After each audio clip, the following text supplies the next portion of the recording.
I just turned on the live video. This is like my second one of a test, and I'm rambling again, but I got some good information. So I know that it recorded, and even though there's nobody in here watching live, anyways. I got one live person. Hello, nice to meet you. I'm answering a couple of questions on my second test live video about how to put a shower, a full stand-up shower, in a pop-up Coleman camper.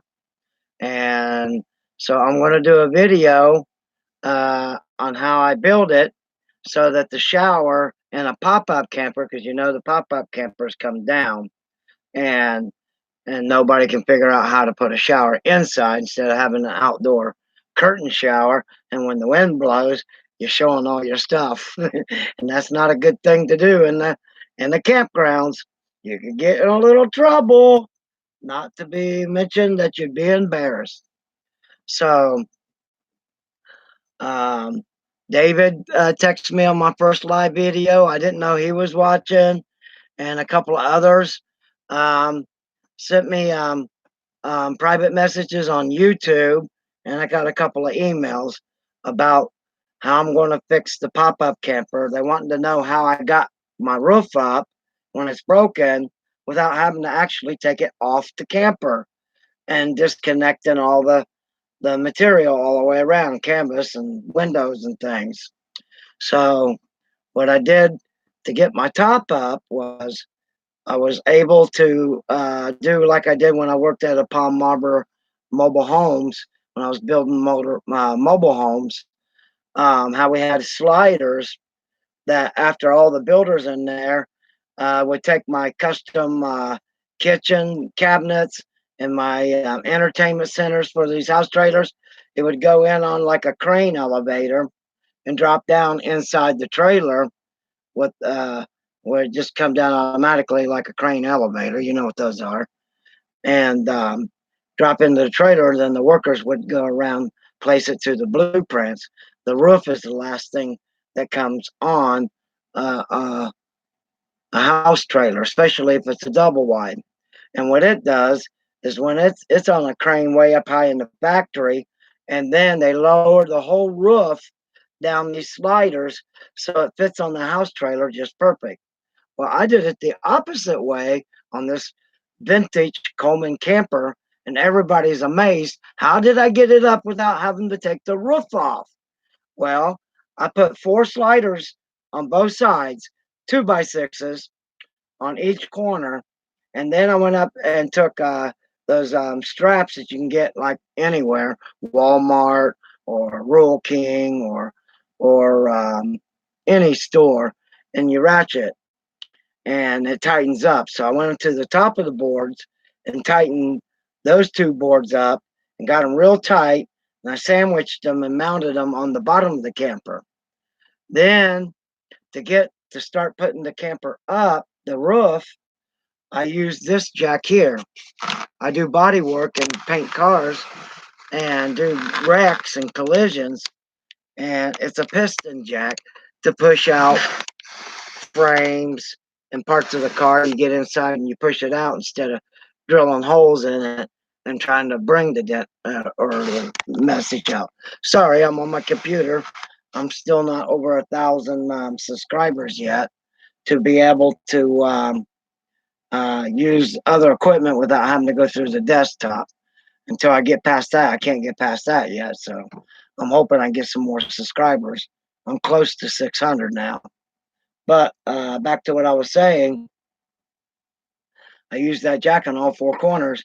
Once I got it up, I took 2x4s, 4 of them, and went outside and propped the roof up because the poles that makes this go up and down, the supports, are disconnected and broke because the guy put it on a hill and the weight of the roof caved and broke at.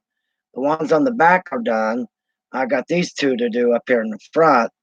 And another thing, everybody said it was impossible. So once the weather breaks a little bit, I'm gonna make a video on that, showing you how I did it, so people can know how to do this without having to have a bunch of people to lift the whole roof off and carry it to some garage and flip it over so they can take and strip it and put new wood all the way around it. And another thing is, once they put new wood around it, it's much heavier, and it take a lot more people to flip it and then to carry it all the way out and put it on the camper and then get it up. And they're having a lot of problems because it's so heavy to get it up. So I devised a system from a past experience of working on house trailers. Instead of sliding them down sliders to position them on a house trailer, I did it backwards. Instead of coming down, it's going up. And I use a hydraulic piston jack that's made for body uh, working on cars to that's been in crashes, like trunks being pushed in or in like that, and then you put that on the inside of the trunk and it pushes it out. So I finally got the roof up, and I really didn't have to do no lifting, and I can't after my strokes. But anyways, another thing is people say you can't put a shower inside a pop-up camp or have a regular toilet, and you need this and this and this and it will cost too much money. I figure about $200 I can build a full bathroom shower inside the pop-up. And the way I designed it is you don't have to, after you build it and put it together, when you lift your roof up, the shower goes up with it and it's solid walls. And then when you go down, the solid walls fold straight down. And you can put just about anything you would want in a pop-up camper if you are carpenter or know how to incline to do those kind of things. If not, a carpenter would know how to do it. And that's the purpose of this video because everybody on YouTube says it's impossible. So, and I say it's not impossible and I'm going to do it. So once I get the shower ready to build and get all my pieces pre-cut and get my sliders um, built onto the shower so it's solid and show people how to put the hot and cold water in on the shower and have a flip up sink so you can wash your hands, or if you need to do a little bit of washing but don't need to take a shower, you can do that too, or use the sink that comes with the camper. I'm going to redesign that too because the way they built this vintage camper, I can't take my computer and move it around, and I can't upload the videos until I'm over 1,000 subscribers. So you just have to listen to me rambling. And I appreciate you being here. Maybe you're the same person last night. And I did get a thumbs up if that was you, but that was on the after the video loaded and got on YouTube and adjusted itself. Then when I clicked on it and went to YouTube, the thumbs up was on the regular thing down here. But on live chat, there's a way you can live chat too, and we could talk back and forth. If you can see that on your screen, I'm gonna say hi just to see if you get it, and if you do, say hi back, please, because I haven't seen no live chats on here yet except mine. And like I said the last time, there it should popped up. Uh, just hi, and hopefully I'll see your hi or something, so I can just see it pop up. That would be the most amazing thing to me. And then I know everything's at least working up to this point. But another thing I was talking about last night, Janet, she is 29 or 39. I can't read her if it's 29 or 39, her age. And her husband just divorced her, and all she got out of everything was a camper. But she's in a little bit better position of being homeless or not having so much as a tent. She got a one of those I think it's called Champion motorhomes, and It's like 22 feet long. So she's doing good that she got the camper. But she's wanting to know, let me turn this heater off so you can hear me. It's like windshield factor here is like 0 or 1 degrees.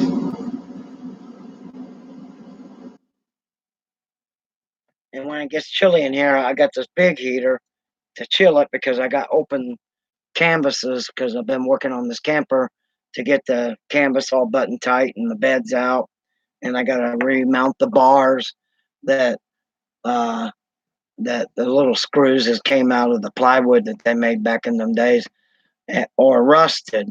So I'm buying stainless steel and taking pieces of a hood and fabricating my metal and putting it down on the wood, then screwing through it so that I don't ever have another problem or it doesn't ever wear out.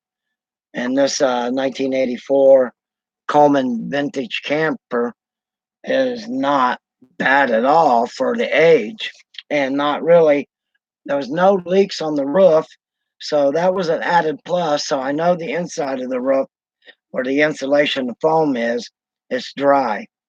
And I think the reason why that's such a good deal is because they never had an air conditioner cut into the roof. You never want to cut in the roof unless you absolutely have to. So, and I'm talking to you. You're the only person in here that says number one, probably the same person last night. A few come in and then they leave. A few come in and they leave. But if you're the same person last night, you stuck it all out with me. I'm trying not to drag this video out as long as I did last night. But I just wanted to answer some questions because I did find out that after I'm done doing the live stream, it does upload like a regular video and YouTube doesn't boot it off. My other videos I was doing with my phone, uh, I was getting flagged because I don't have over 1,000 subscribers yet. So I'm trying to get people to share this, and many people, you can consider them homeless or people who's made the choice or up in age like I am to live that lifestyle to get rid of the mortgage, the bills, and everything, and free up that money and not have the cost and upkeep of a house and living free and having more money to bank up for whatever things that they really want in their life. And or a lot of them's putting everything in their 401k, which is a good deal. That's a good retirement nest egg, nest. You have to forgive my speech because I'm still slurring a little bit from my last stroke. And I'm sorry about that. But that 401k is a really good deal. And they have two sides of 401k. And my 401k, when I was driving the truck, I was having so much money per mile put in. And they have a high risk 401k, which you can lose or you could win. And what they do with the high risk 401k is you're giving permission for your money to be used through investors that uses that money to invest. And if they invest wisely, they make, some of these investors will make $4 or $5 million a year. And then you get like 80% above what you invested or took and put in high investment. You get 80% more profit on plus your money replaced. And an investor, he's getting his big cut. He's probably a multi-millionaire, but sometimes you win if you get a good investor. And if you're into 401k high risk, try to search and research your own investors because you'll have more trust in them, and you would have more one-on-one, and it'd be more like a relationship. And he needs that money just as much as you do, so he's trying to invest in the best things. And right now, there's three things that is the best that will probably not go down, but will increase maybe 79% to 100% above what you put in at on your shares, is solar panels, the new solar company that's making solar panels that will generate electricity even when it's dark or no sun out. Those are going to be very expensive, but people are going to buy them like cupcakes, and your investment will go over the roof within just a few months. Another thing is I don't believe in it, and I don't really condone it. Is that medical marijuana companies? Um, that is soaring. As soon as people join, they're making profits like within 24 hours. So that's another investment you would like to get into if you're just in it for the money. Um, and another thing is investing in people like me or somebody who builds trailers, camping trailers, and that's booming. That's since the 50s when it first came out, teardrops. And I build teardrops, but I only do it on occasion when I really, really am hungry. And I make mine because I worked at Palm Harbor Mobile Homes. I'm also what they call a skinner. Now, a lot of people can put these things together and they're nice, but they don't look updated or like a factory has put it out. And also, you don't want to buy one from the factory because, like the teardrops that I sell them for like $3,000. But to buy a teardrop from a manufacturer or a camper company, you're going to be paying 6,000 to up to 15,000, depending what you got in your teardrop or campers. And um, when I lived at a campgrounds for a couple of years, people would have these long pull trailer campers, and they would swipe a tree limb that had been cut and mess up their whole side, tear the skin, and break the windows. They'd be pulling into the campgrounds. Oh my goodness, what did I do? It's obvious. They're looking at it and they go a little bit crazy because, hey, I can fix you up. You can go to a manufacturer, have it rebuilt, fixed, and charge your insurance, or I can reskin it for you. We just order the skin and then go back in and fix all the joist and stuff that holds it together. And then you got to get seals on the caps, and then you got to get your molding that holds everything together and rebolt it down on the top, and you got to keep it flat. That's the trick, keeping your skin that's like on a 20-foot camper flat. And I used to make pretty good money doing that just on the side, living and working at the campgrounds. And when I my contract ended at Wright Pat Air Force Base, I was making probably 12, $13,000 a month sometimes, especially in the summer months. And just reskinning and fixing campers or going in and doing interior designs and teaching them how to get more space out of the floor plan. And that's big money. Um, a lot of people get campers and they want to change it and make it look good. And when somebody comes in, they don't want to be ashamed of it. So they find somebody like me because they go to a manufacturer. They're paying maybe another $7,000, $8,000 just to have their insides redesigned and rebuilt and to get all that space and stuff. And if you got a couple of kids, a lot of people do that. And and like I'm going to do inside this camper because I don't like their design. So I'm going to strip most of it out.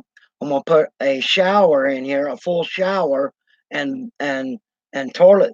And I want it to be roomy so you're not hitting the sides, or I got that plastic curtain, you know, slapping on you and stuff, and then having to wash it to keep the mold off from it every time you use it. You got to bleach it, or mold will start growing on it. So I'm trying to make a instead of a shower curtain, a slider door, something like that's on the pop-up campers. But instead of taking half of the door and mounting it up to the roof, and the other one stays closed, and then the lid comes down or the roof, I want my door to slide up and slide down and be more solid, more secure. So it's a little bit harder for anybody to break in to your little camper. So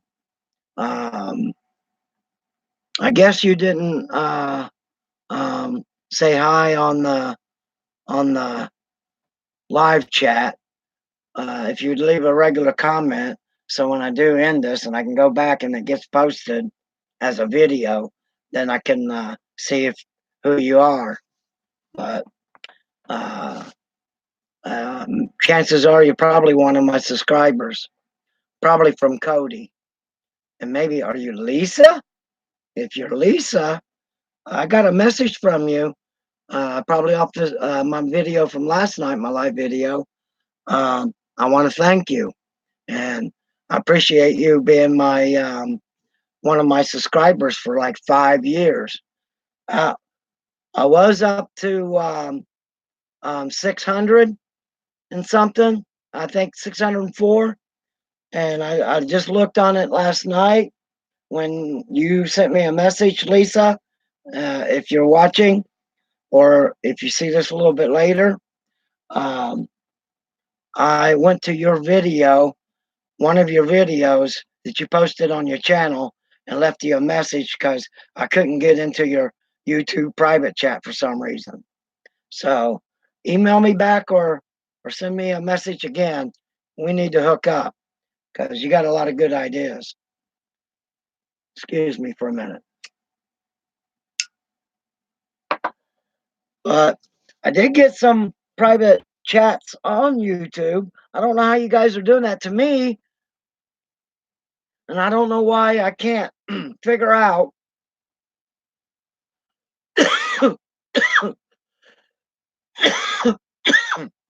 I have to turn my heat on here in a minute. And why can't I do private chats on YouTube to you? How do you guys do that? Uh, put it in my comments. Tell me how, please.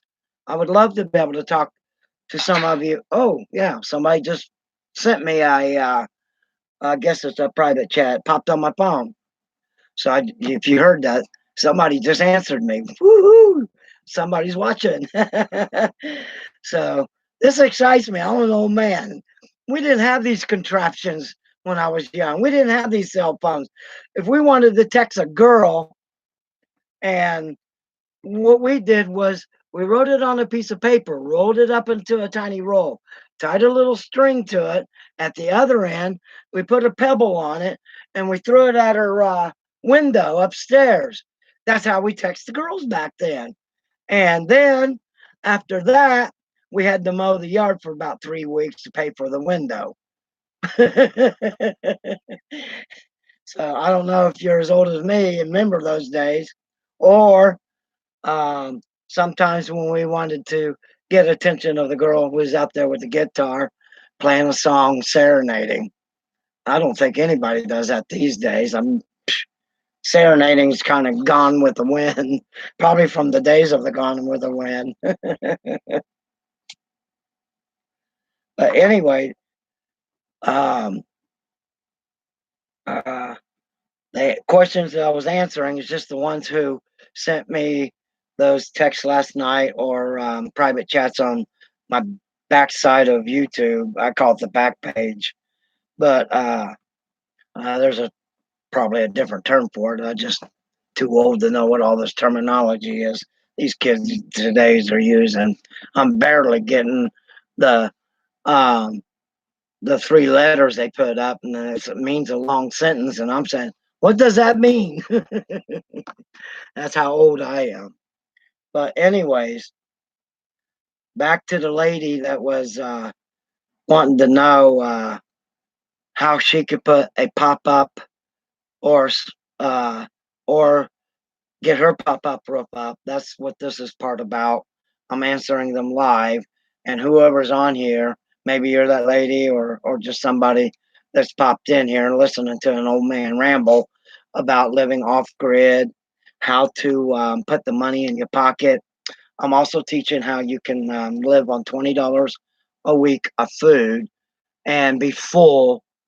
Your belly will be full every night before you go to bed, so that at least you're a little bit above survival mode, instead of being you know, foodless or don't got uh, means to get food, or you might be stuck in the wilderness somewhere, hoping somebody comes and help you because your camper's broke down, or somebody came and stole your car or something while you was gone or hiking.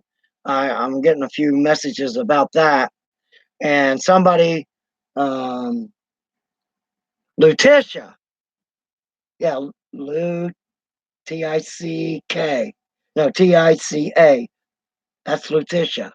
Letitia, you sent me a thing in my YouTube uh, private message. I don't know how that works. I got to figure that out somehow. But anyway, you asked how do you keep the bears and people away from the perimeter of your campsite by 200 feet without hurting anybody. But you don't want somebody stealing your stuff at your campsite or around your house and everything. I'm getting ready to do a video because I'm ex military, and I'm going to show you how to keep people out of your yard or out of your campsite. And you camping, Letitia, camping in the middle of the national park forest, um, you got problems with the bears. Well, what I do is um, I'll show you some little cheap items that you can buy, and what it does is you'll buy a spool of fishing line, because and you'll get the clear fishing line that's invisible for people to really see, and then I'll show you how to tack these caps. Like in a gun, you got to have a pin to shoot the shotgun off or the bullets off.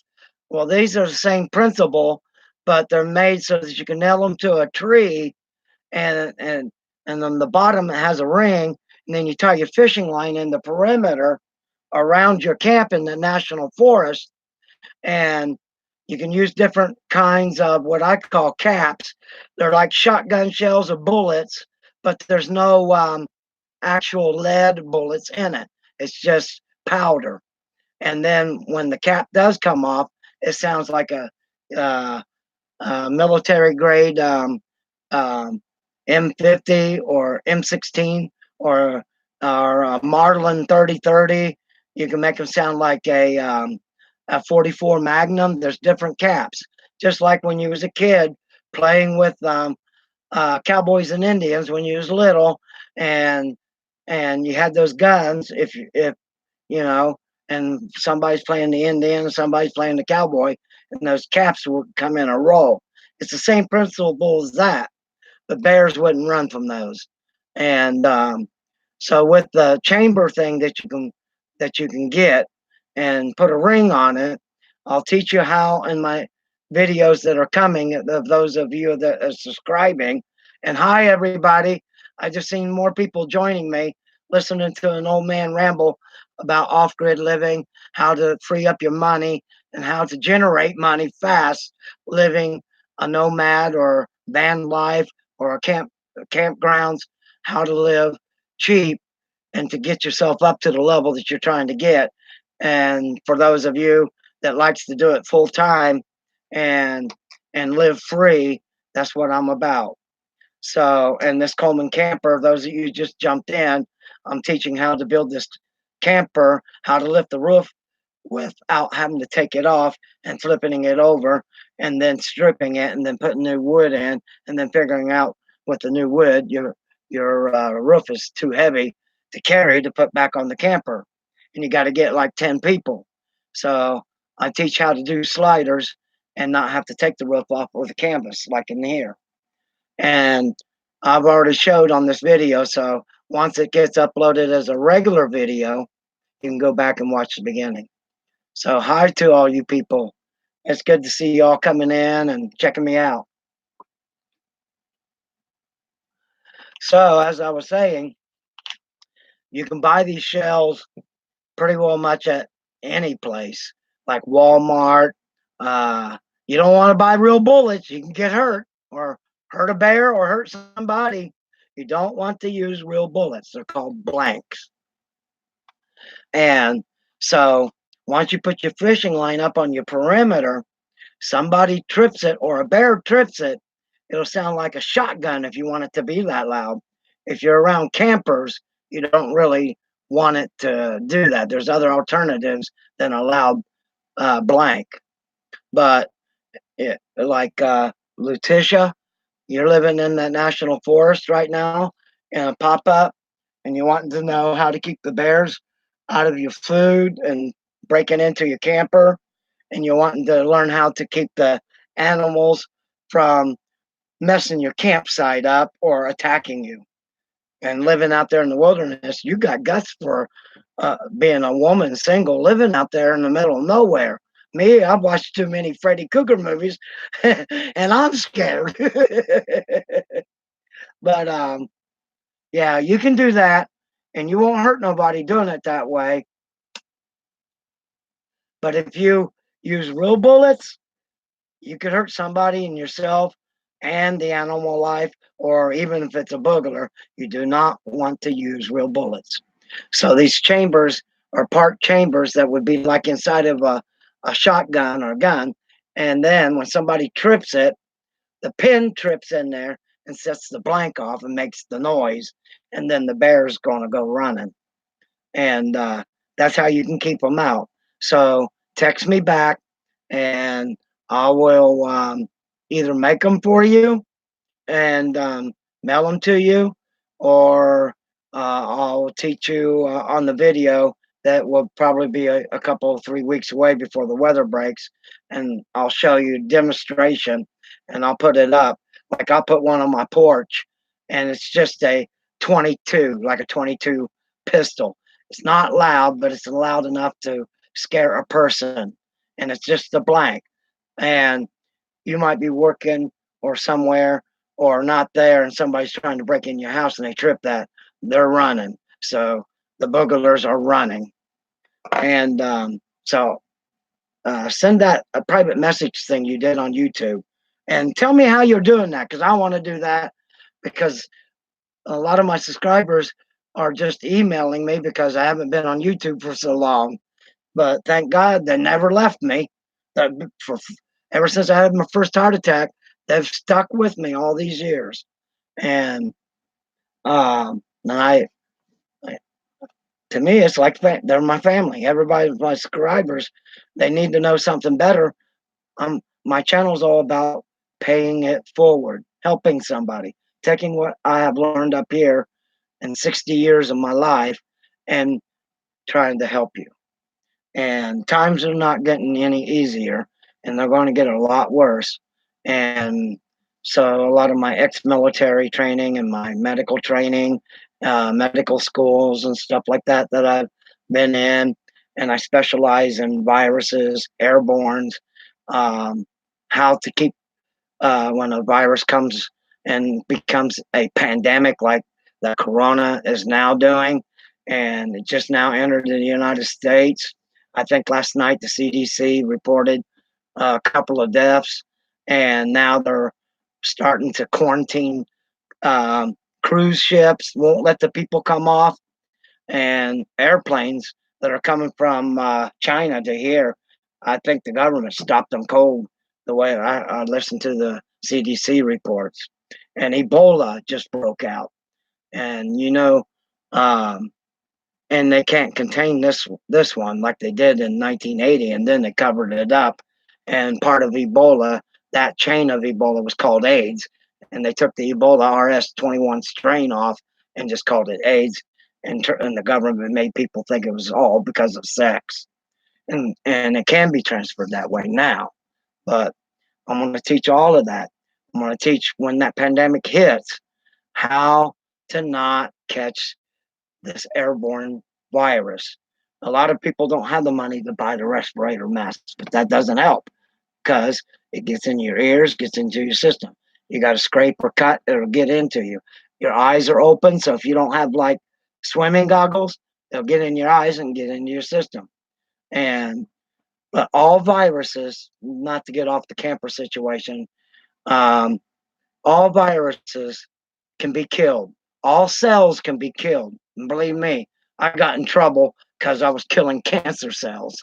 And the Food and Drug Administration come and shut my little amateur laboratory down when I made a video on how I killed a big old tumor in somebody. It was not somebody, but it was about this big, and how I did it and everything. The Food and Drug Administration came looking like men in black. And I thought I was like FBI, I'm going down. And they just took everything out of my lab and told me stop um, studying that kind of stuff or whatever. So, uh, and and you can kill any cell, and you can do it yourself if you had the knowledge on what kills a cell. And what kills any cell is ultraviolet light. No cell can live under ultraviolet light. So, where's the biggest ultraviolet light we get? The sun. A pandemic comes out, get away from people, go to a field on a sunny day, you're okay until some people come around and spreading the virus airborne, and then it's blowing around in the wind. So there's ways to get away from it. They teach you a little bit of this in the military too. But to get back to the sliding um, camper, pop-up camper, I'm gonna build a full shower in here, and everybody says it's impossible. And they say you have to tear it down every time you want to bring the top down. My shower will be a hard wall shower, and it will go up and down as I put my roof up and down after I get the tracks and the springs fixed. And it'll be hard, so you don't have to worry about water getting into the rest of your camper or leaking on your floor. And everybody says there's no room to put a gray water tank on a pop-up camper. Now, if I can teach people how to be in a blizzard in a tent and how to keep that tent warm with no uh, propane or no kerosene heaters, nothing.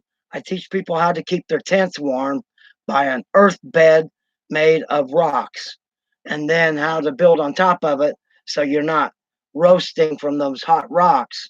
And I teach people which kind of rocks, because some different types of rocks will explode like little dynamite or little grenades, and you could get hurt pretty bad if you don't know your rocks. And if you're around a creek or a river, river rocks are the best for those of you that are living in the tents. Um, well, Letitia don't live in a tent no more. She upgraded from a tent to a pop-up camper like this. So when I had to live in a tent and I'm in the middle of the woods, or I was bivouacking in the military, everybody wondered uh, how did we stay warm without using the wax to light it to try to keep the two-man tents warm. And what I did was I went and got the right kind of rocks from the river that we was bivouacking by, and I built them in a circle and built them up as high as I could. And then on one side, I took the cans that we would take out of our military packets or that would come in that we would eat while I was bivouacking in the woods, and put them together and slide that down in there, and then build rocks up around it and just keep putting rocks and rocks and rocks. And then we, instead of going looking for logs or big, campfire logs, you just had to go around, get sticks, break them, make them straight, put them down in the cans, and light the fire. And once the fire was going, the sticks would automatically slide down the cans, and you had a rocket stove made out of rocks and dirt. You've heard of rocket stoves, right? Well, this is before rocket stoves ever came out. We was doing this in the military, and especially when we had snow. And then those rocks get real hot. Then you get some really good gloves because you got to get them from the fire to your tent if you're living in a tent. And some of you said you was living in tents and you're having a hard time staying warm. Well, then you go in your tent and you roll back your backing. Some tents don't have no floors. If you got a floor, you want to cut a space out that's as big as your sleeping bag. Then you want to dig down about 5 inches. You got to be at least 2 inches above however big your rocks are. And then you sink the rocks down in there and you take the dry dirt and pack them all around the dirt and kind of make you a little hill so you have insulation. And then you take your sleeping mat, you roll it over top of the dirt and put your sleeping bag on top of it. And then you can sleep in your underwear. You're not going to get cold. And for 3 days, those rocks will generate enough heat to keep you surviving and and so you don't die in the blizzard like Letitia got caught in. That's why she went to a pop-up, but she's still having a little bit of problems with heat. And I'm going to teach her how to do this in year 2, being out in the boondocks. But once you do that, you only have to recharge your rocks about every 3 days, because the first night it's going to stay about 90 degrees. And when you're in a blizzard, that 90 degrees is comfortable, not too hot. Second day, you might come down to about 72, up maybe a degree or down a degree, depending on actually how cold it is, or or how much insulation you put on top of the rocks with dirt that you uh, put back in from the hole that you dug. So, and this has been a thing since the Indians had the United States before it was taken over. That's how they stayed warm. Or they built big teepees that were so huge with a hole in the top, and they just brought their campfires from outside and bring them inside, and the smoke would go up, and the whole teepee would stay warm. That's another way, but you wasn't living in a teepee. You was in a tent, Letitia. So it's good to see that you're on here, Letitia. But and so now that I see people are listening, I just want to pop in and let you know what this is all about. It's people who are wanting to live the nomad lifestyle or live in a camper because things has got you bogged down, or it might be just a choice. A lot of people's doing it because they're they just want to do that kind of living by choice, and that's good. And some people just got the money and they can jump right in and get all the fancy stuff and campers and spend that money, or they sell their house to get into it. But those people are having problems. If you're watching YouTube, you know, how do I survive in the wilderness? Or what can I do to get my solar panels to power everything? They're just, they had the money and they thought they could go out and do this kind of living. It's not just something you want to pop into, something you want to research, because you can get in real trouble out there, like Letitia did, um, in the tent, and the wind's blowing 40, 50 miles an hour, and you was in a national park up in um, Washington or Oregon. I don't know. I can't read that far back on your text, but yeah, it's really cold up there. I know North Dakota about froze me out one time because I got stuck in my semi when I was up there. But and my truck froze while I was running. That's how cold it was. But in a survival tent mode like you was in, Letitia, and you're freezing, and your sleeping bag was only good for 30 degrees, and you was like 30 degrees below zero. That's why you couldn't stay warm. And another thing, if you would have wore a toboggan over your head, that would have helped you be more toasty and keep your core temperature up by holding the heat in. And then you don't want to close your sleeping bag all the way over like some people do. And they woke up, or they don't wake up because they suffocated themselves with their own carbon dioxide. I mean, you're in a sleeping bag holds that in, and people have suffocated that way, especially if somehow you get a little bit of snow on you. There's no way air to get in and out, so you always need ventilation. And then next time, if you ever have to get put back in a tent, get you something that's rated to 40 below zero, like these people that climbs these mountains. those kind of sleeping bags. You're going to pay a lot of money for one of those kind of sleeping bags, but you'll survive and live in one of those sleeping bags. And you don't need the rock bed to heat you up, which would be convenient because you'll be taking that sleeping bag off. That's how warm you're going to be inside your tent. Even in a pop-up camper, you get somewhere and you run out of your propane. What are you going to do? It's just as cold inside as it is outside. And one of those sleeping bags would be the very thing to keep you nice and toasty warm till daylight came so you can get it out and go outside and build you a big old bonfire in the wilderness. Or heat your rocks up. I'm going to teach you how to keep a camper heated by the same method if you got that, and save your money on your propane or your generator gas because you're out in the boondocks and you just can't go 20 miles to get to the nearest town. I'm going to teach you how to use the same method as your bed with your fire rocks to sleep on, to put them, to cut a space out as big as your camper is, and then dig a space out, say, like, you don't really have to have too much dirt on top because your camper's up so high anyway, so you're not going to burn nothing unless you set your tires on it. I don't think they would melt the rubber. So, but that heat would be generating up.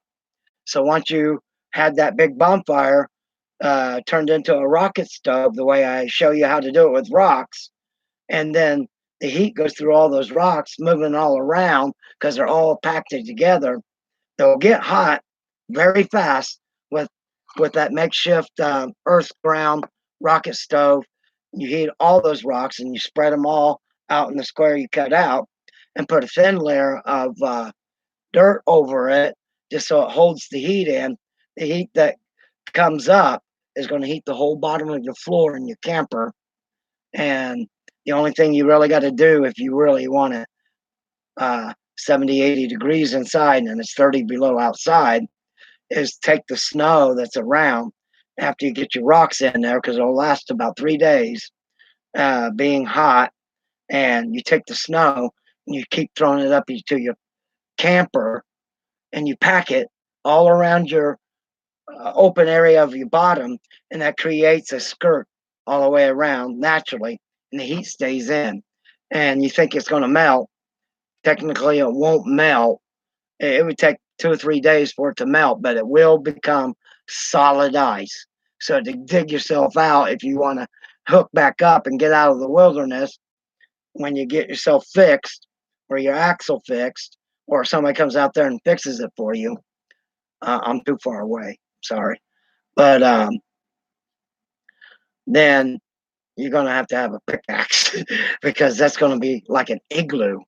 Think of how the igloos, how they put fires in their igloos, how they don't melt, but they'll stand forever. I mean, one igloo I researched lasted 20 years, uh, and then it started melting when, for some reason, it started getting warm up in the Antarctic, and the glaciers was melting for some reason. Go figure that out. Who knows? But anyways, it it does make ice. It will melt certain parts inside and it'll drip down the sides, but it will turn to ice and be more of a solid insulation for the wind not coming in or whatever. Plus, you got your little door if you're in the igloo.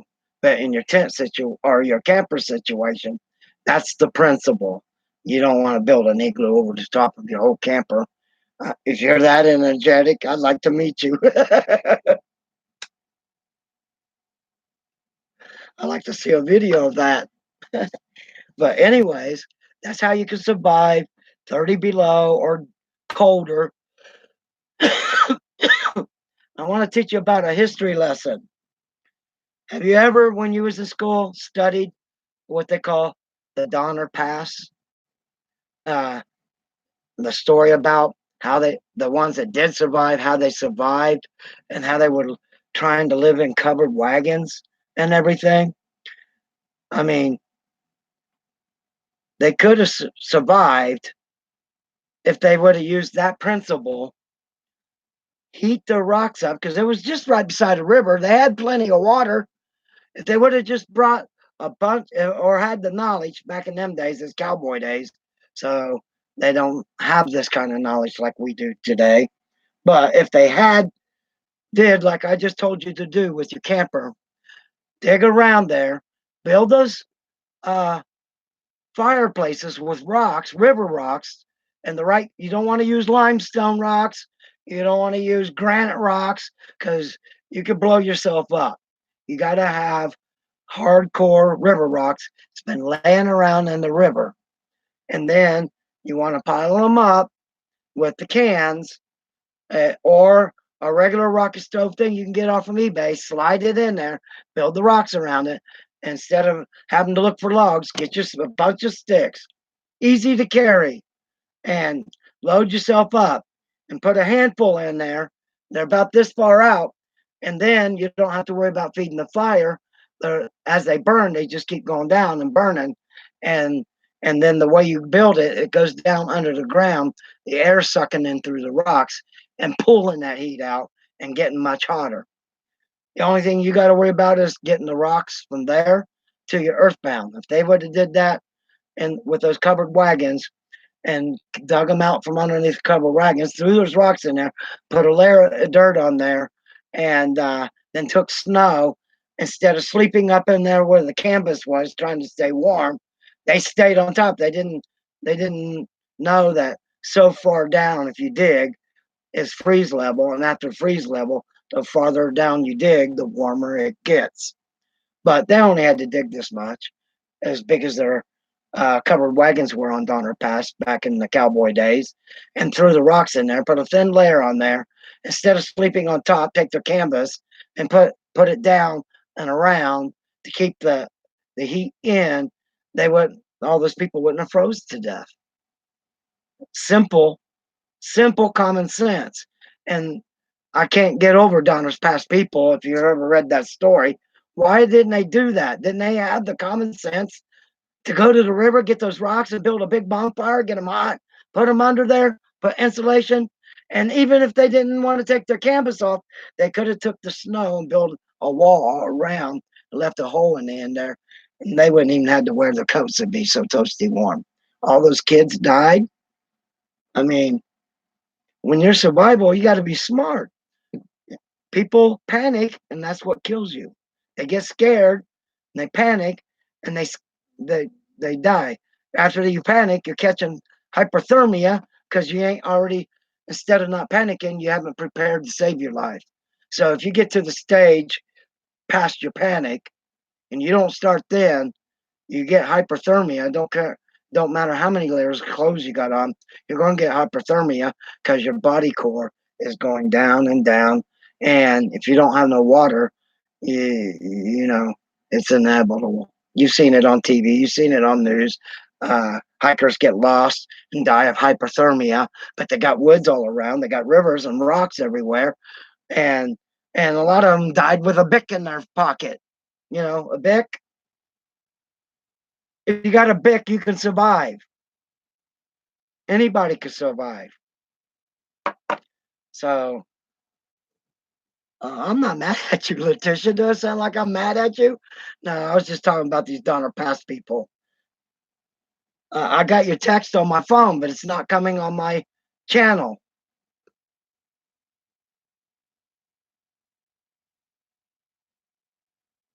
Okay. Oh, thank you. You just subscribed. Oh no, that's a new person subscribed. You're already a subscriber. That sound was a subscribe. Wow. I can't, I'm getting more subscribers. Thank you. And God bless each and every one of you. I need to break 1,000 so I can use my regular cameras, get my green screen put up into this camper and build a TV studio. And for those of you popped in, we're talking about um, freeing up your money with rent, electricity, and water, and living a nomad style or what they call van life, like Bob, if you ever watched his videos. And I decided to do this because there's a lot of things that Bob is not teaching people, and a lot of people scared to live that kind of life, and they're forced to do it, or they just make the choice and they get out there in the wilderness and they find themselves in trouble and not knowing what to do. That's what I'm about. And I'm also about pandemics, viruses, and things, all about survival and how to be free from the government, how to live on $20 worth of food a week and be full every time you go to bed so you're not hungry. $20 a week can keep you full for a whole week with the things I'm going to teach everybody. And yes, you too, Letitia, you wanted to know. I'm going to do the videos. I'm just trying to get above 1,000 subscribers, and then I can have better quality camera instead of having to do it through desktop and a webcam, and use my devices and be free of that where YouTube kicked us little guys out. And I'm trying to get above there, so I'm back up there, and also to make a little bit of money off of YouTube. Or I'm looking for investors for rice fields to help when I do get back to the Philippines and get the rice fields back open, because harvest is every 3 months, and with the 3 fields, that's every harvest is about little well, I would say about 4.5 million in pesos, not American money, pesos. That's equivalent of about $90,000 every 3 months in American money. But if you send American money over there and convert it with BDO investments or whatever, you get 50 to 1. And investing money like that is a good option to do. And you get a big return because our money goes farther over there and than it does here. I think we get like what 38 cents on the dollar is what our dollar's worth. American money ain't worth nothing unless you invest it into a higher bracket of a different currency. So I just invested another $100. I got 5,000 back just investing with the intermarket currency. So, and what I'm trying to do is, I told you on my first live video is a test, and this is my second test, and I can see I got more people in here now. And also I'm getting from my old subscribers, they're texting me, they can hear me, but for some reason, oh, hi Lisa, hi Lisa, oh, hi Stephen, that's my brother. And uh the Letitia, I know several Letitias, but the Letitia that I'm talking about is, she's in a pop-up camper like this now. She used to live in a tent, and she's been a subscriber to me for years, and she's stuck in a wilderness, and I'm helping her through this. And her problem now is bears, and I'm teaching her how to keep bears away from her campsite, her perimeter by 200 feet, so she don't get hurt, and she's by herself. So uh okay, teach noise light discipline. What's that mean, Stephen? And by the way, all of you that are watching and jumping in now, Stephen is my brother, and he lives in Indiana. So say hi to him, and he says LOL. But anyways, back to uh, off-grid living and living in a campsite like I did for a few years. Or if you watch Bob's videos, he does great videos, but there's a lot of things he ain't teaching you on, like how to survive in a tent and keep it heated, and when you don't have no propane or no kind of heaters and stuff like that. So I didn't know all these people would be in here, and I'm happy. Subscribe to my channel. I need 1,000 so I can get back to this TV studio and put my TV studio back up and make a lot of more professional videos and be able to get my editor back up and running. And I'm building this all into this pop-up camper, this vintage pop-up camper, which is in really good conditions, uh, and got it practically free, $100. I mean, and and it's not even leaking, not real big damage on it. So, and hold on, somebody just texted me. Jack, hi Jack. If you're wanting to do live chat, hit the live stream thing, and it should be on your right side, and then you can put a message in on live chat, and then you can talk to me there, or you can just keep um, messaging me on my phone. How to be quiet in the woods and keep light low at night. The red cherry on the end of the cigarette can be seen by a trained eye up to a mile away. Well, that's true if you're in a combat situation and stuff, but she's only got bears and they're on four legs. So, and those of you that just popped in, what that is parts of guns that has the pin that fires, and I can teach you how to uh, make those and put a ring on it, and then you use fishing line. Now, the like the one that I had, I showed you live on a video a couple of months ago. You slide the shotgun shell in it, but it's got to be a blank. It can't, because if you're using a real shell, you're going to hurt somebody or yourself. So you want to make sure you're using blanks. And then when a bear walks up and trips the almost invisible fishing line, it pulls the pin, and then the pin pops and hits. It looks like a shotgun shell, and it goes off. So I hope Jack that answers your question. And they make the blanks. You can get them just about anywhere, probably Walmart or any gun shop, or you can order them online, blanks off from eBay. There's people that sells them, and also people has made these parts off from the guns, so they will still fire, but all it does is just make a loud noise. That's all it does, and it doesn't hurt nobody. So, anyways, Jack, I hope that answered your question. And yes, she had the same problem with bears.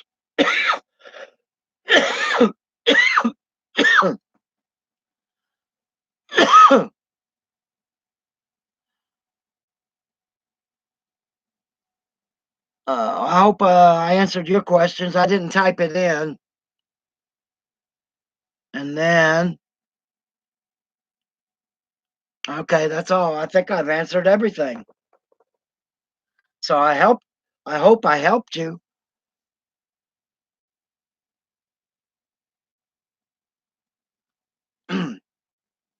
So, anyways, all of you, please subscribe.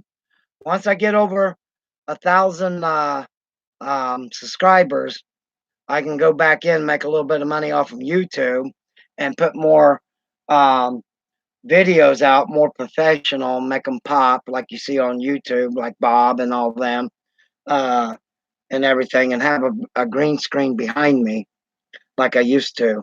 Um, it'll make these a lot better. And then as the weather gets warmer and breaks, I'll go out and tell you how you get this top up on these pop-ups when they're broke without having to take them off and have 4 or 5 people to take it to a garage and flip it, because you're talking about 300-400 pounds.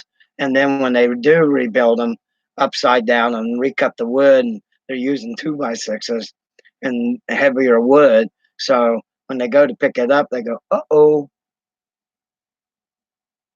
They can't pick it up. So um, the way I built sliders on this, I'm going to show you this in future videos. Especially as soon as I hit 1,001, I think my channel changes and I get back to where I used to be, and then I'll be able to also make the money off of YouTube on certain things and promote other things. So that's the way it goes.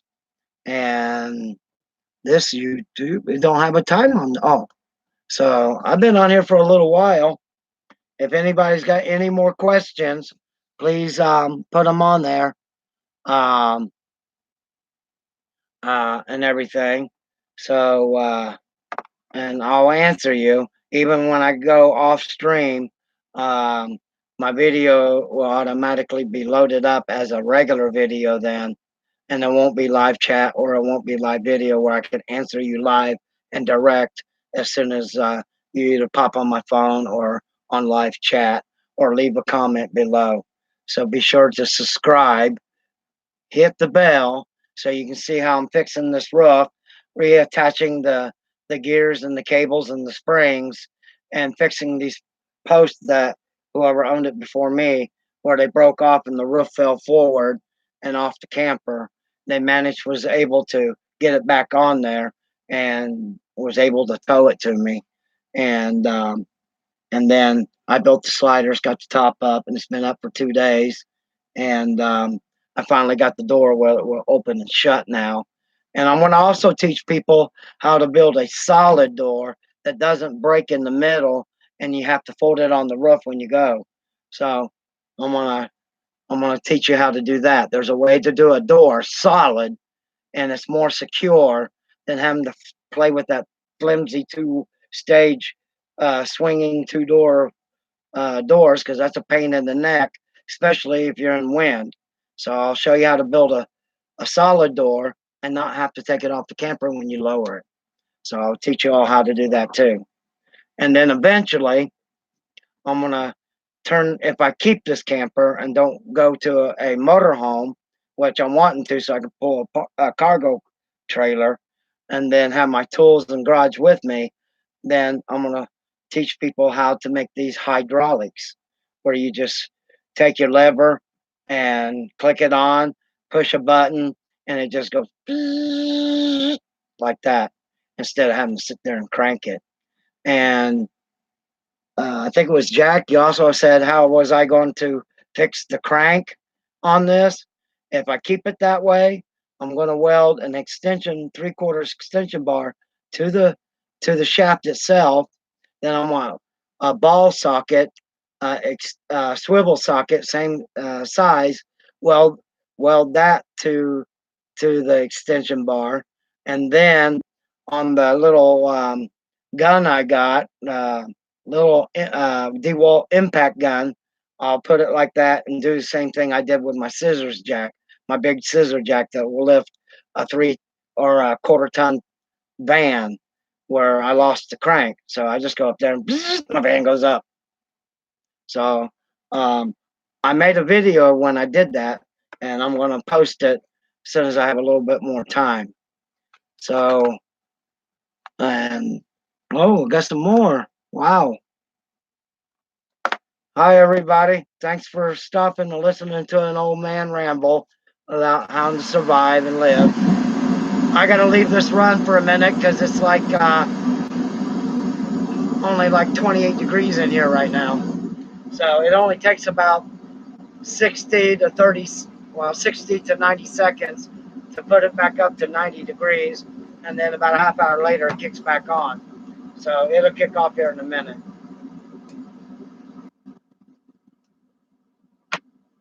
I don't officially have it hooked up to the furnace here because I don't have 220 coming out of the house where I can plug up here. I wired it direct to my garage so I can run my air compressor and my welder and everything. And I might go ahead and throw another 220 circuit breaker into my fuse box after I updated it to 100 amps, and then plug my trailer thing in. It has a built-in inverter that I can run all the electrics in here. and um, I just put a propane tank on it, but I don't want to waste the propane and then fire up the furnace because I haven't really inspected it yet. So, anybody else got any questions? Those of you that's texting me on my phone, you can drop them on my phone, but please don't give my number out. I've got this robocolor scam thing hitting me, and most of the time I don't even answer the phone anymore. So, but I do answer my text. So, those of you who are my Cody subscribers and my computer programming subscribers, you have my personal number, but don't give it out because uh, I got like 2,000 people inside my phone, and half of them don't call me no more. So until I can figure out a system to get the old people off from there that's not on there no more off, and then I can be more one on one with you. So another thing I'm wanting to do after I get this camper up, I want to go visit Indiana. I just don't know where in Indiana I want to go yet.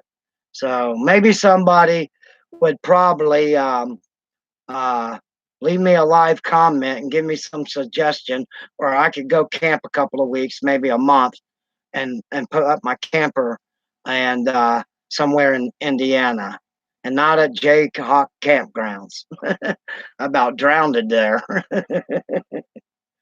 And so uh, I'll see if I get um, a live comment over here on the right. Somebody there knows I'm talking to him. And if he gives me a suggestion where I can camp for about 2 or 3 weeks up to a month, I'm just wanting to get out of Ohio for a little while, change the scenery. And so, and I got a hitch that I'm going to weld to my 2500 van, and I'm going to teach people how to do that, and how not have to pay a $300 for a hitch.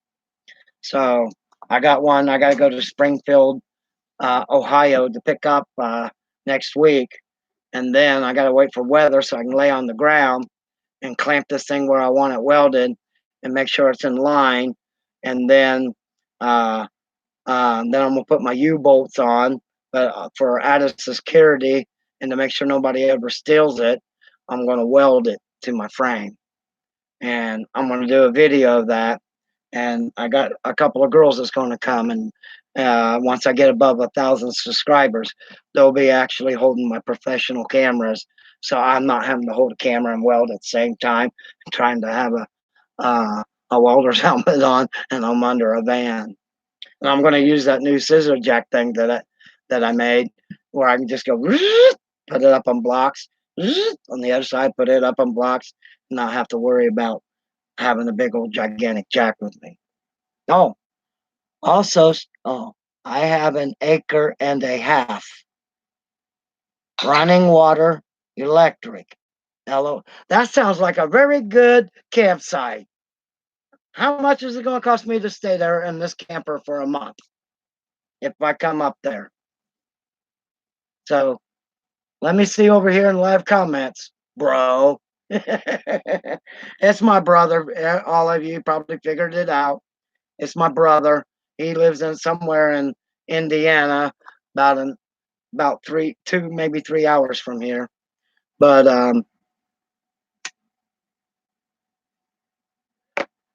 and just so you know, Stephen, 0000, that's called boondocking, folks.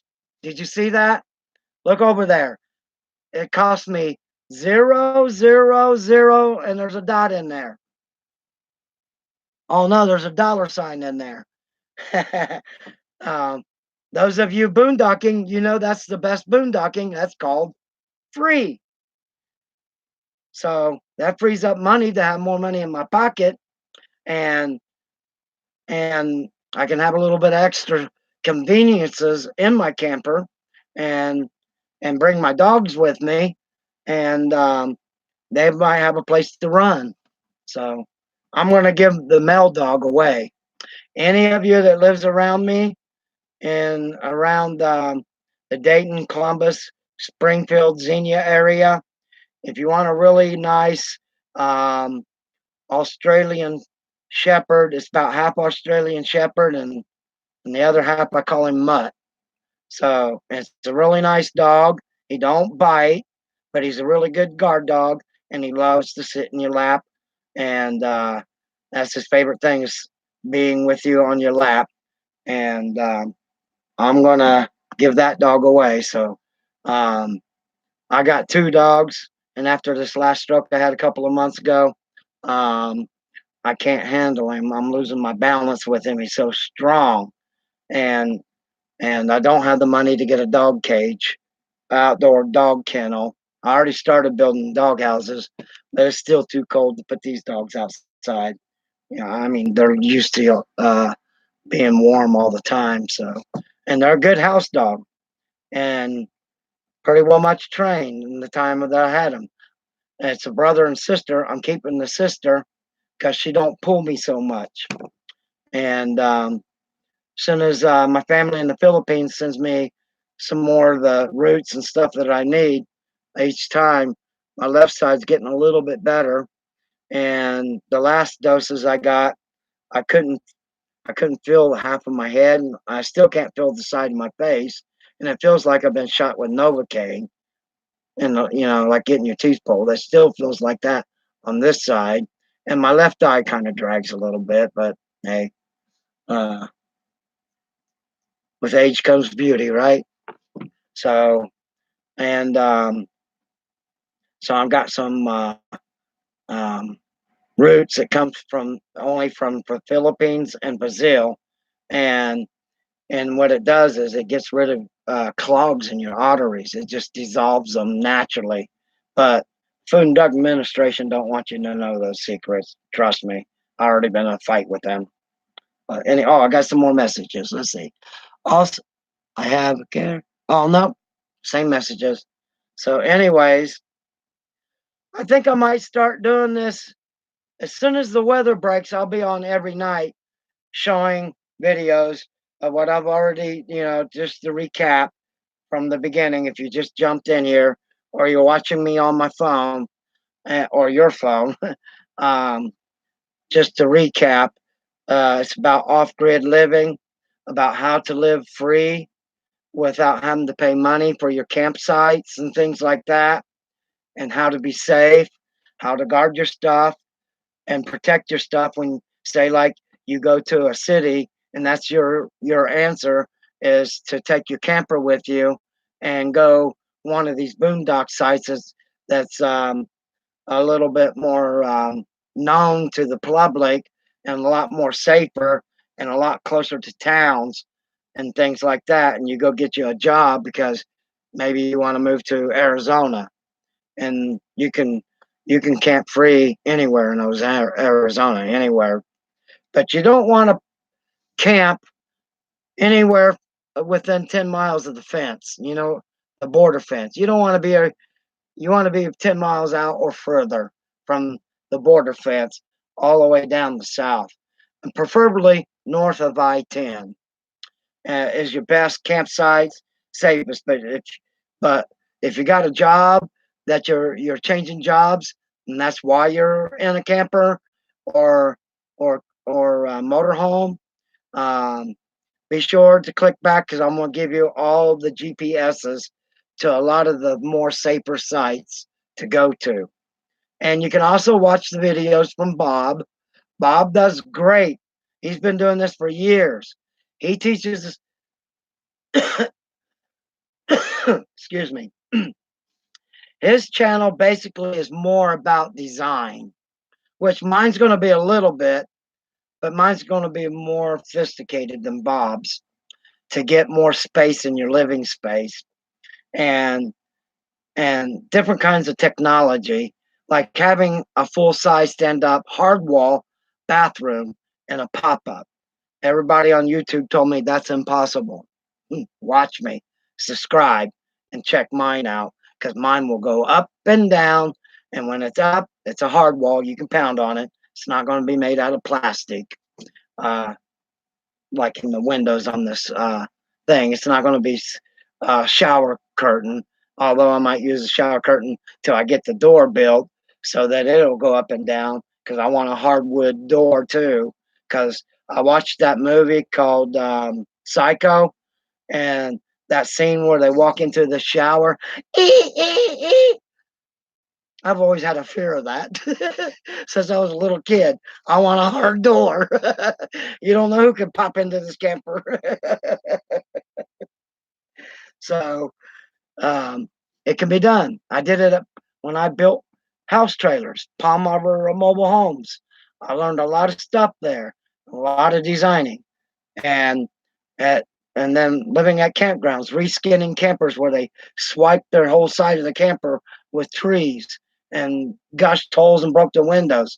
I rescan them just like a factory would if you go and pay um, $7,000, $8,000. With me, I usually charge around about 1,500 for the labor, and then all I got is the parts for the scan.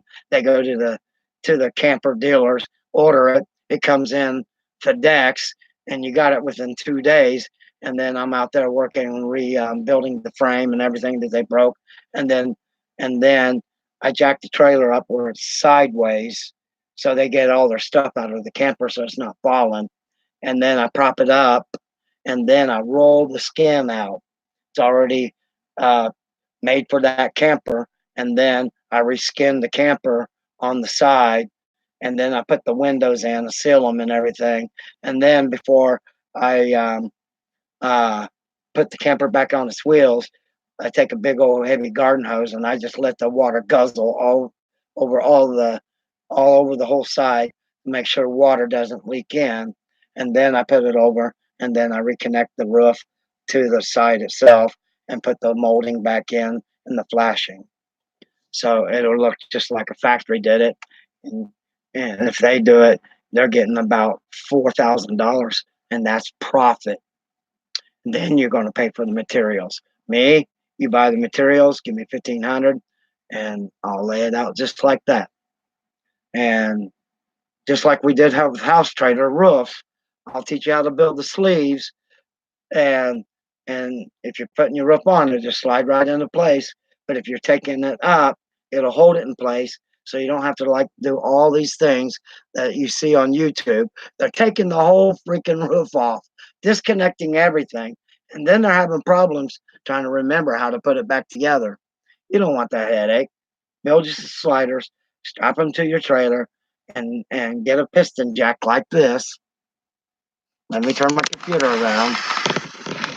You can get these at Harbor Freight for about $100. And then if you need to go taller than that and you can't build a base, the base is the part where the hydraulics start lifting there. And if you're only getting five, like this one only goes about 4 to 5 inches, and then you got to go outside and prop it up and hold it so it stays in the sliders.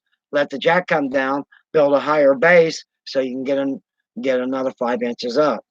You can buy two of them and then just use the bars and make about a 6 foot pole if you need it. And you can jack up porches, anything. Just like barns, the way they do barns when they're putting bottoms on old barns that the wood is rotted on the bottoms. That's how they do it. So, oh, okay. I'm up another person. Hi. Hello. Uh-oh. Another person just text me.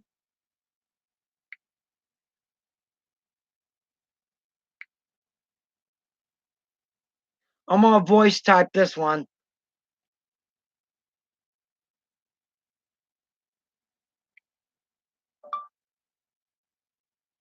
Can I please call you in a few minutes?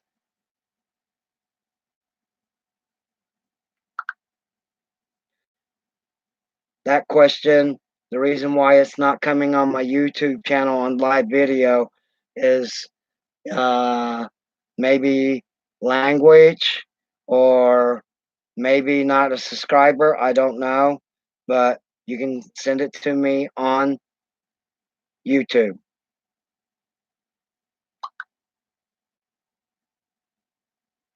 Sorry about that. I got a private message, and that's on my messenger, Facebook Messenger. Somebody, I don't know how he's watching me on Facebook. I'm on YouTube. How's that happen? But anyways, uh, yeah, if you're texting and you use uh, a bad word or a curse word or it seems threatening and everything, YouTube, I got that set up where it's held in review. You can do that too. It's on your studio, and you go into where your comments are, and if that kind of language or somebody's threatening you, or or they're just being a BA for some reason, it gets held for review, and I have the choice to either post it or answer it. And with this guy, I told him just text me directly, like he did just now, wanting to know why it's not posted, and that's the only reason I can think of, unless he's barred. If YouTube has barred him off YouTube and all channels, that's another reason why he might not be able to get on any channel or chat to somebody on comments or live video. So, and if you are watching this, um, what's your name? I don't catch your name.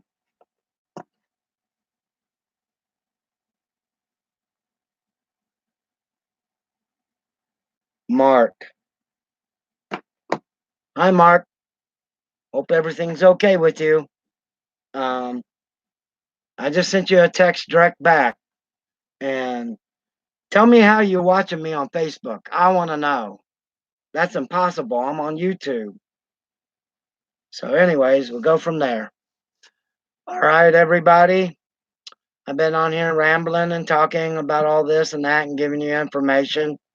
If you could please uh, tell all your friends just to subscribe.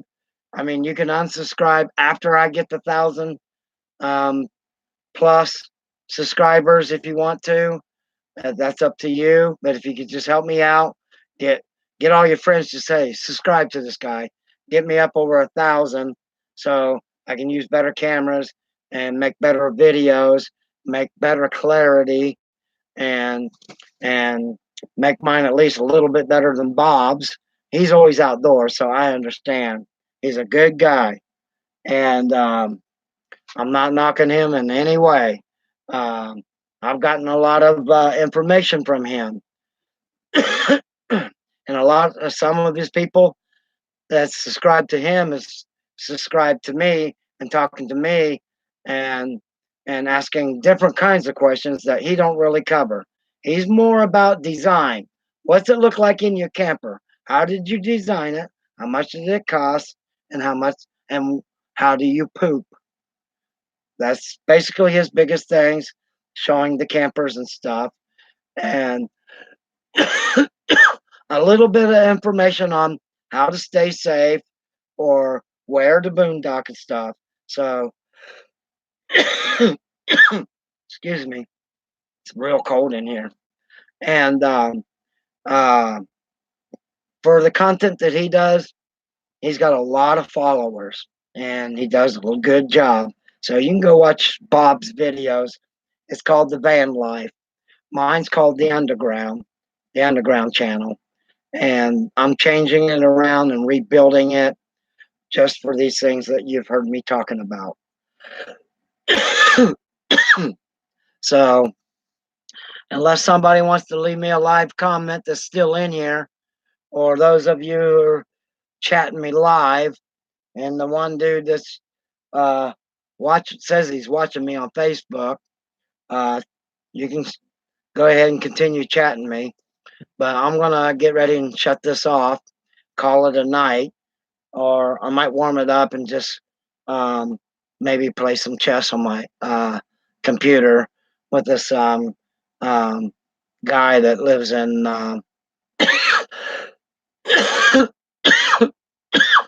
Virginia. He's a good chess player.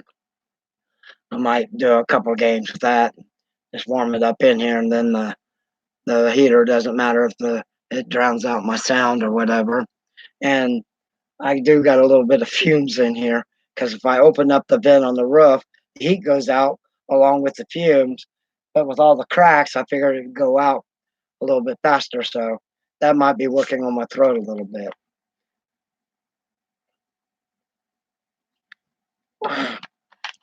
So this is just an old baby boomer, old man ranting and giving a little bit of what I have up here before I lose it all. I don't want to lose all that up here before I pass it on and pay it forward. And and my channel, I got two channels. One's a pay it forward channel. This is basically a pay it forward channel.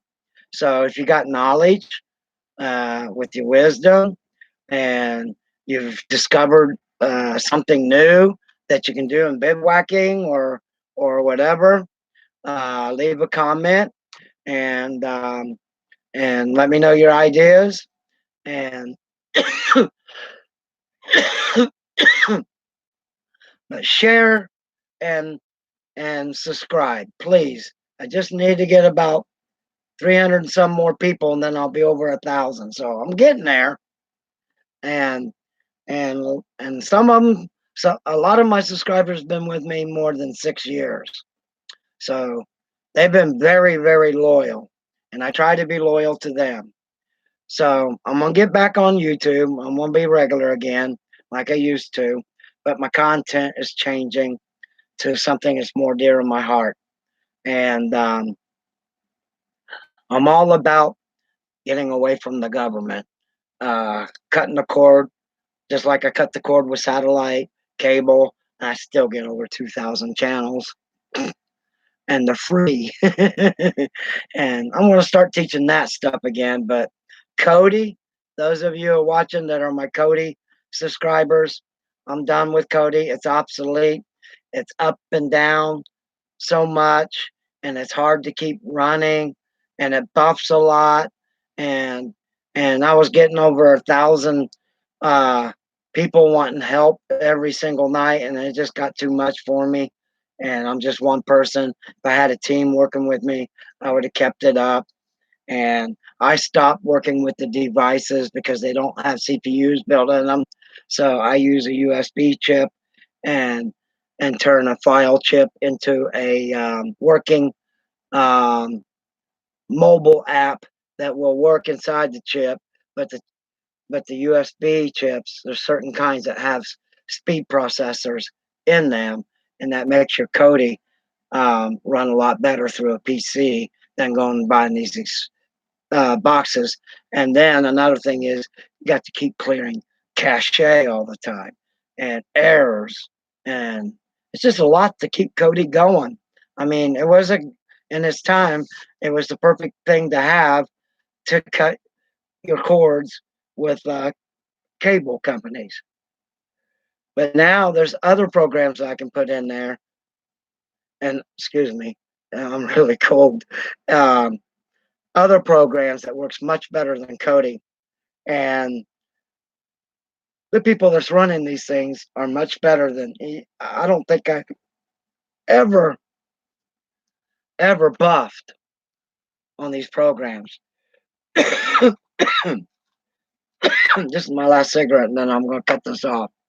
I see a couple more people has jumped in there, so I'm gonna have to turn the heater on here in a minute. But anyways, those of you that's new, just jumped in here. Um, I'm not gonna ramble and just repeat all of that anymore. Just wait, uh, and when I shut this off, it will process, and after it gets done processing, it'll come onto my channel like a video, and it won't be live stream. And then you can go from the front to the end, and listen to as much as you want. If I'm your cup of tea, then I'll be your cup of tea, and if I'm not, uh, you can do whatever you want. You're more than welcome to stay, and I love each and every one of you. And be sure to pass this around, get your friends or anybody just to subscribe. You don't even have to watch me, just subscribe until I get past the limit and maybe give me a couple of months. And then if you want to uh, desubscribe, cut me off, that's fine and dandy. I hate to lose you. I hope I can gain some more loyal subscribers. So, and now that I know that these do turn into videos on this test live stream, and then after you're done, it's not wasted and not lost. People can come back and watch it or pick up where they left off. It looks like I'm down to 3 now, and whoever's texting me on here.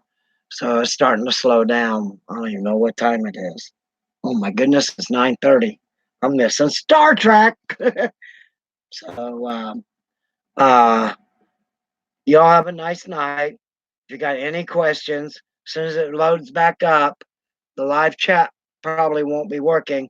Leave a comment. And those of you who got my number, you can do that, or you can put it on my phone. I'm not going to delete those contacts. I just don't want my number to grow any bigger than it is. And I can only handle so many people one on one. And are you still there, Steven, bro? I don't see no live chat. That's the only way I can know if you're on here. Or you can send me a live text. You got my number. You can send me live text like these other people are doing.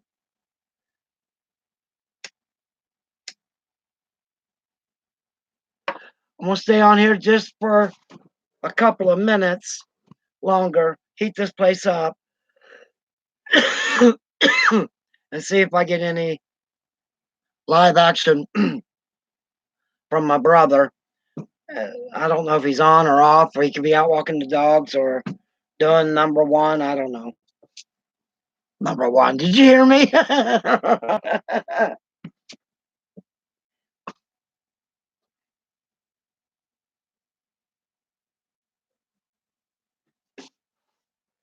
My heater should kick on. I'm freezing, people. It's below zero. Oh. It only takes about 60, 90 seconds for it to get about 90, 95 in here. And this last time, since I shut the roof, uh, it stayed warmer for about a half an hour. Yep, my brother's still on here. Say hi to everybody, Steven. As soon as this gets a little bit toasty in here, then I'll cut this off. And another reason why it stays a little bit toasty longer, I've got an electric radiant heater on the other side where the bed's supposed to go. It's blowing heat under a table, and it's generating a little heat so I can last longer without having to fire up this diesel fuel kerosene big torch heater. And then I'm breathing the fumes because I shut the lid to keep the heat in. When I let it out to let the fumes out, the heat just goes out, and we don't want to waste the heat. At the same time, I got tarps with cracks all around, so I don't go.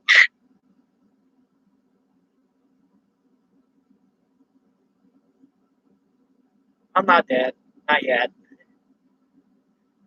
So this should be about ready to shut off. It's getting warm now. My feet's the coldest because of the cold air down lower. I think it's warm enough.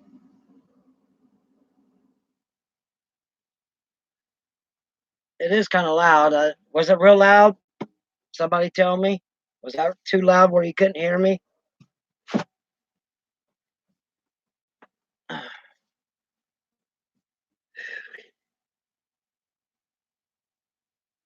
So I'm going to wind this down now. One last chance if you want to leave any questions down below. I can read later, or if you want to leave a live comment, for those of you that was uh, going through my messenger, you can do that. 3 ways to get a hold of me if you need any answers. And that's my brother. He just said hi to you all. You can read that on the right side. It's over there on your screen, right there. So I want to thank. Hold on, let's see if I can roll all these names up there. All of you that's been on here. Lisa Phillips, if you're still on here, please. If you haven't subscribed to me, I'm subscribed to you. But if you haven't, subscribe and try to get a lot of people, anybody, it don't matter, just to subscribe to get me above 1,000. If you need help with that, I'll do the same thing for you. And you can, I don't know how you did it, but you left me a comment chat in my private section on YouTube. And I just saw it tonight. And if you're still on here, because you was on live, you can let me know. And Jack, did I make you mad? You didn't text me back on my telephone. So I hope I didn't offend you. And Letitia's long gone. She's probably asleep. I've been on here for so long. And I got a cousin named Letitia too. Same name, maybe spelt different. I don't know. She lives not too far from me, walking distance. And my brother, he lives in Indiana. That's walking distance times about a week worth of walking. And I don't exactly know where the other Lutetia actually lives. And I don't know where Lisa lives. But I hope we get to know each other. And if there's anything you want to know and I can help you, leave a comment down below, text me on my phone, or put it in live chat when I'm on. I'll probably be on tomorrow night. So I'm hoping to grow. I'm gonna go look at my subscriber list, see if any of the people that was on tonight, off and on, if they left a comment or thumbs up. Yeah, leave me a thumbs up on my YouTube. That helps out too, I think, on YouTube. So do that too, please. And those of you that I'm subscribed to, if you're not subscribed, I will subscribe to you to help you out too. And I'll try to get people to hit your channel if you're trying to do the same thing, get above 1,000 subscribers, because YouTube cut us all of us little guys off. And that little bit of money, I mean, I wasn't getting rich, but a little bit of extra money off from YouTube came in handy for whenever I was out of money or waiting for my check when I was working back then. And I want to get back to that point because all the money I get in now is spent before I get it. So I need to make a little extra money to make this channel a little bit better. So I want to thank you all for being here tonight. I'm getting ready to end the stream. I'm going to check just one more in case there was any more questions. And then I'm going to cut this off. So there ain't no more questions. And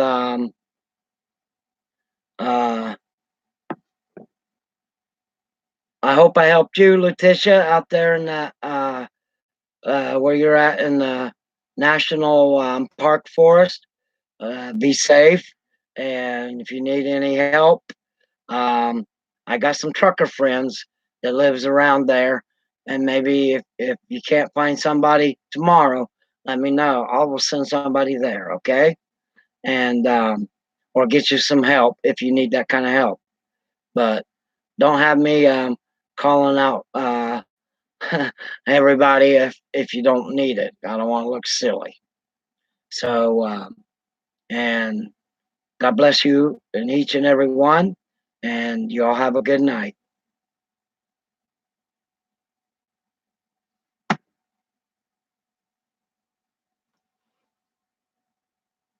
Yes, I'm sure I want to end.